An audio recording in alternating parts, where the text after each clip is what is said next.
నమస్కారం అండి. ఈరోజు మన ప్రకృతి వ్యవసాయ క్షేత్రంలో ఆకుకూరలు, కూరగాయల విత్తనాలు నాటుకోవడం జరుగుతుంది. ఇవి బెండ విత్తనాలండి. బీజామృతంతో విత్తన శుద్ధి చేసి నాటడం జరుగుతుంది. అన్ని విత్తనాలు కూడా. ఇవి గోంగూర, ఇవి పాలకూర, ఇవి బెండ, ఇది ధనియాలు, కొత్తిమీర, మెంతులు, ఇవి పప్పు చిక్కుడు, ఇవి గోరు చిక్కుడు, ఇది చుక్కకూర. ఇవి మన చేలో తీసుకున్న విత్తనాలేనండి. ఇవి కీరదోస, ఇది తోటకూర, జీర, మన చేలో తీసుకున్న విత్తనాలేనండి. ఇవి జీర విత్తనాలు, మరియు కాకర విత్తనాలు, గోరు చిక్కుడు విత్తనాలు అండి. ఇవి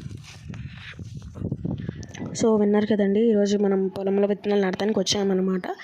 అండ్ ఇవే కాదు, మేము ఇంకా చాలా విత్తనాలు నాటాము. అండ్ ఇవి కొన్ని ఆకుకూర విత్తనాలు వాటికి నాటేసాము బెడ్లు చేసుకొని. అండ్ ముందు వచ్చే బ్లాగ్స్లో